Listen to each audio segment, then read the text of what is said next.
అందరికీ హాయ్ అండి. నేను మీ హైపరాది పిఠాపురం ఎమ్మెల్యే గారి తాలూకా. ముఖ్యంగా ఇంకా ఈ ఓటేసిన గుర్తు పోకముందే కూటమికి గుర్తుండిపోయే విజయాన్ని అందించినటువంటి ఆంధ్రప్రదేశ్ ప్రజలందరికీ కూడా చాలా చాలా చాలా పెద్ద థ్యాంక్ యూ.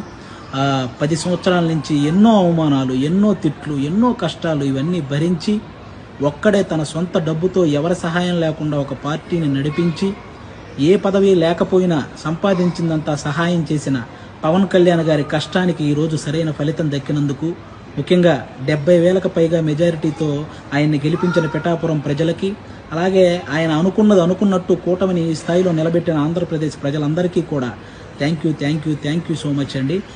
ముఖ్యంగా ఈ గెలుపును అందరూ పాజిటివ్ వేలో జరుపుకోవాలని మనస్ఫూర్తిగా కోరుకుంటున్నాను. ఎందుకంటే మనల్ని మోసం చేసిన నాయకులను విమర్శించండి, అలాగే ఆడవాళ్ళని కూడా చూడకుండా ట్రోల్ చేసినటువంటి సోషల్ మీడియా వాళ్ళని విమర్శించండి, కానీ ఎవరైతే సగటు కార్యకర్తలు ఉంటారో వాళ్ళని మాత్రం ఎవ్వరూ ఏమనకండి. ఎందుకంటే వాళ్ళు కూడా మనలాంటి వాళ్ళే, గెలిస్తే ఆనందపడతారు, ఓడిపోతే బాధపడతారు. కాబట్టి అలాంటి వాళ్ళ జోలికి వెళ్లకుండా మన గెలుపుని హ్యాపీగా పాజిటివ్ వేలో చేసుకోవాలని మనస్ఫూర్తిగా కోరుకుంటూ థ్యాంక్ యూ.